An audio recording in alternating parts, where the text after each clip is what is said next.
আপোনালোকৰ জিলা পৰিষদত কেইজন কেন্দ্ৰীয় দিছে আঞ্চলিক প্ৰথমতে মই ক'ব খুজিম দেশৰ গণতন্ত্ৰ প্ৰতিষ্ঠা কৰাৰ যিটো আমাৰ গণতান্ত্ৰিক দেশ সবে যে গণতান্ত্ৰিকভাৱে গণতন্ত্ৰক সাব্যস্ত কৰি সব কেন্দ্ৰীয় ওলাই আহি হিলডোল ভাঙি আজি এই প্ৰক্ৰিয়াত অংশগ্ৰহণ কৰিছে সকলো প্ৰাৰ্থীক দল মত নিৰ্বিশেষে সবকে মই আন্তৰিক অভিনন্দন আৰু ধন্যবাদ জানিছোঁ।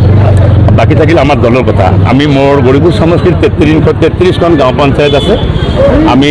32খনত ইতিমধ্যে চূড়ান্ত কৰিছোঁ আৰু উইথিন 1 ঘণ্টা আমাৰ 33খনলৈকে কমপ্লিট হ'ব আৰু 4খন জিলা পৰিষদ 4খনতে আমি কেণ্ডিডেট দিছোঁ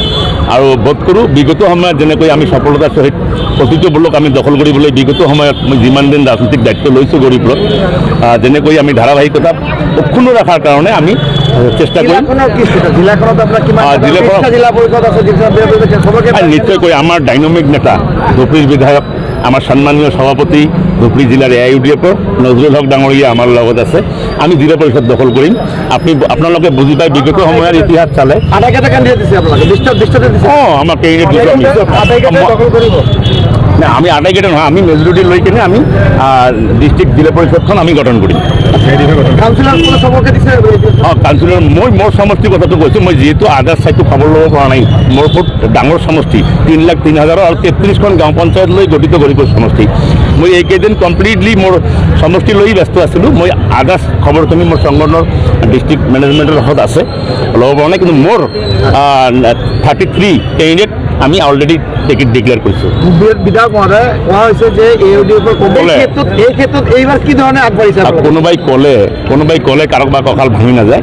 এইখিনি আপোনালোকে চাইছে আমাৰ মানে জাষ্ট প্ৰতিদ্বন্দ্বী আমাৰ ডিষ্ট্ৰিক্টত বিগত সময়ত যেনেকৈ কংগ্ৰেছ আহিছে কঁকাল কাৰ ভাঙিছে আপোনালোকে গম পায় বিগত 2 দিন ধৰি আমি যিখিনি চাইছোঁ ছ'চিয়েল মিডিয়াত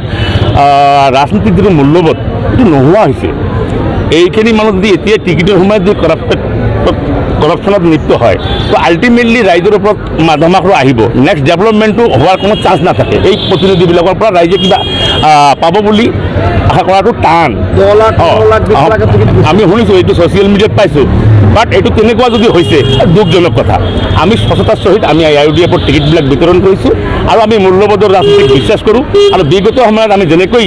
আমাৰ সমষ্টিবিলাকত আমি প্ৰেচিডেণ্ট জিকিছোঁ মই দায়িত্বভাৰ লোৱাৰ পিছত আমাৰ 17খন গাঁও পঞ্চায়ত গৰিপুৰ সমষ্টি 16খনে আমি AIUDF জিকিছিলোঁ এটা BJP জিকিছিলে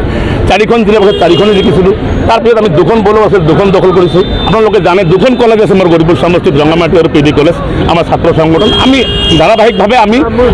সফলতা লাভ কৰিছোঁ। লাষ্ট আমাৰ MP ইলেকশ্যনত দুখজনকভাৱে আমাৰ বেয়া হৈছে এইটো আমি নৈতিকতাটো স্বীকাৰ কৰি মানি লৈছোঁ কিন্তু এতিয়া যিটো কংগ্ৰেছে টিকেট কেন্দ্ৰিক বিসংগতি হৈছে তাৰ কাৰণে নিশ্চয়কৈ আমি লাভান্বিত হ'ম। আৰু এটা কোৱেশ্যন নিশ্চয়কৈ এইটো আজি ৰাইজৰ ছ'চিয়েল মিডিয়া চালে গম পোৱা যায় এইটো অঘোষিত হৈ কম্পিটিশ্যন চলি আছে। বিগত নিৰ্বাচনতো এনেকুৱা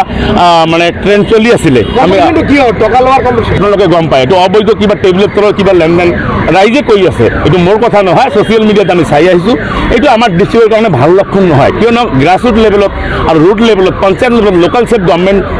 গঠন হ'ব ৰাইজে মুকলিমূৰীয়াকৈ যেনেকৈ আগবাঢ়িছে গণতন্ত্ৰ প্ৰতিষ্ঠা কৰাৰ কাৰণে ৰাইজৰ উন্নতিখিনি তাতেই হ'ব আৰু যিহেতুকে তাত যদি ধনৰ লেনদেন হয় তো আল্টিমেটলি ডেভেলপমেণ্টৰ পৰাই পইচাখিনি কাট খাব। তো এতিয়া আগতীয়াকৈ যদি